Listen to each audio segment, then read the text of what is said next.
Hi friends, welcome to குறிஞ்சி.com. நம்ம வீட்டில் இருக்க பொட்டுக்கடலை, சர்க்கரை, நெய் இது மூணையும் வச்சு ரொம்ப ஈஸியான ஒரு பர்ஃபி எப்படி செய்யறதுன்னு பார்க்கலாங்க. இந்த பொட்டுக்கடலை பர்ஃபி சாப்பிட்றதுக்கு ரொம்ப நல்லா இருக்கும். இப்போ நான் அதுக்கு 1 கப் அளவுக்கு பொட்டுக்கடலை எடுத்திருக்கேன், 3/4 கப்பு சர்க்கரை, 1/2 கப்பு நெய். இது வெறுமனே பொட்டுக்கடலை செய்யறதை விட இதில் ஒரு 3 முந்திரி பயிரை சேர்த்து செய்யும் போது இதோட டேஸ்ட் ரொம்ப நல்லா இருக்கும். இது ஆப்ஷனல் தான், உங்களுக்கு தேவையில்லைன்னு நீங்கள் இதை அவாய்ட் பண்ணிக்கலாம். தனியாக 2 முந்திரி பருப்பு, 2 பாதாம் நல்லா பொடி பொடியாக கட் பண்ணி எடுத்திருக்கேன். இப்போ ஒரு மிக்சி ஜாரில் நம்ம எடுத்திருக்க பொட்டுக்கடலையும் இந்த முந்திரி பயிரையும் சேர்த்து நல்லா மழமழன்னு அரைச்சி எடுத்துக்கலாம்.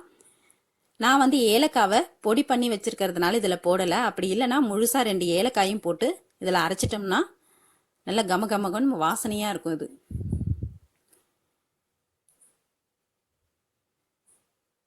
இப்போ இந்த பொட்டுக்கடலை பவுடரை நம்ம நேராக சர்க்கரை பாகில் போட்டு பர்ஃபி செய்யும் போது அது கண்டிப்பாக கட்டி கட்டி ஆகிடுங்க. இது வந்து நம்ம நெய்யை வந்து இந்த பொட்டுக்கடலையில் சேர்த்து கலந்துட்டு நம்ம சர்க்கரை பாகுல சேர்க்கும் போது இது ரொம்ப ஈஸியாக நம்ம பர்ஃபி செஞ்சிடலாம். பிகினர்ஸ்க்குலாம் இது ரொம்ப ஈஸியாக இருக்கும். இப்போ நம்ம எடுத்திருந்த 1/2 கப்பு நெய்யுமே ஃபுல்லாக நான் இதில் சேர்த்துட்டேன். நான் இன்னைக்கு 1/2 கப் அளவுக்கு நெய் சேர்த்து இந்த பர்ஃபி செய்கிறேன். உங்களுக்கு வந்து பர்ஃபி ரொம்ப சாஃப்டாக வேணும் அப்படின்னா நீங்கள் 3/4 கப்புலேருந்து 1 கப் அளவு கூட நெய் சேர்த்துக்கலாம். இப்போ ஒரு கடாயில் நம்ம எடுத்திருக்க 3/4 கப்பு சர்க்கரை சேர்த்துட்டு அது கூட 1/2 கப்பு தண்ணி சேர்த்துடலாம். நமக்கு சர்க்கரை பாகு வந்து ஒரு கம்பி பதம் வரணும்.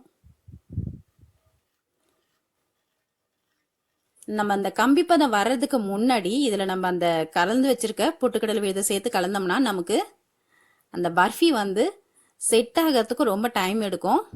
அதுவும் இல்லாமல் அந்த கரெக்டான பதம் வராது நமக்கு.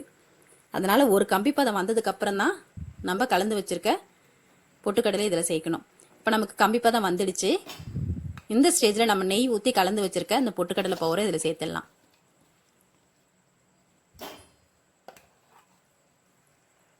இது கூட 2 சிட்டிகை அளவுக்கு ஏலக்காய் தூள் சேர்த்துருக்கேன்.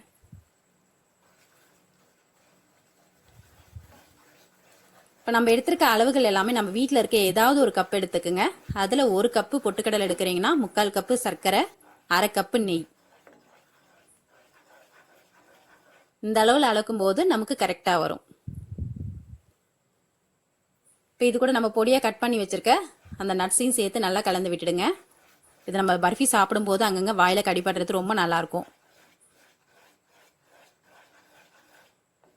உங்களுக்கு நெய் எக்ஸ்ட்ரா தேவை, இந்த பர்ஃபி ரொம்ப ஸ்மூத்தாக வேணும் அப்படின்னா இந்த ஸ்டேஜில் நீங்கள் 2 டேபிள் ஸ்பூன் அளவுக்கு நெய் சேர்த்துக்கலாம்.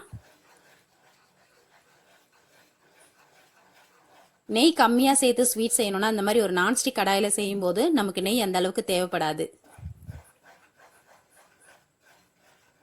இப்போ இதை நல்லா கலந்து விட்டுக்கிட்டே வந்தீங்கன்னா இது நம்ம மைசூர் பாக் கலங்கும் போது பூத்து பூத்து வரும் இல்லைங்களா, அந்த மாதிரி நல்லா பூத்து பூத்து வரும். அந்த ஸ்டேஜில் உடனே நீங்கள் நெய் தடவின பிளேட்டுக்கு மாற்றிடணும். இதை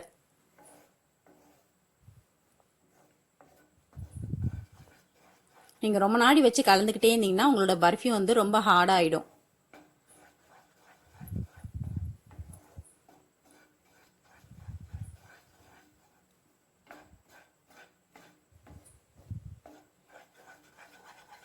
இது நம்ம சேர்த்த அளவை விடவே கொஞ்சம் அதிகமாகுது பாருங்க.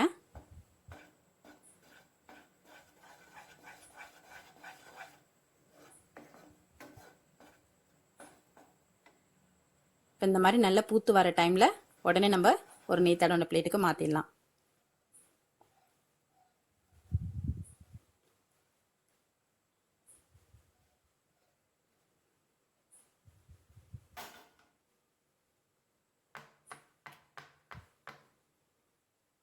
இப்போ இதுக்கு மேலே நம்ம நல்லா பொடியை கட் பண்ணி வச்சுருக்க நட்ஸ் கொஞ்சம் சேர்த்தோம்னா பார்க்க ரொம்ப நல்லாயிருக்கும்.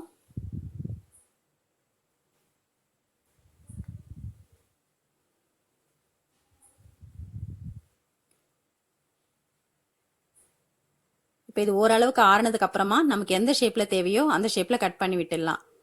இது ரொம்ப சீக்கிரமே செட் ஆகிடுங்க, ரொம்ப டைம் எடுக்காது.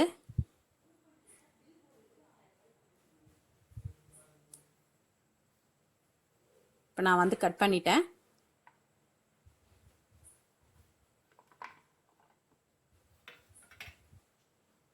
நம்ம 1 கப் அளவுக்கு தான் பொட்டுக்கடலை எடுத்தோம். நமக்கு இந்த அளவுக்கு பர்ஃபி கிடைச்சிருக்கு பாருங்க.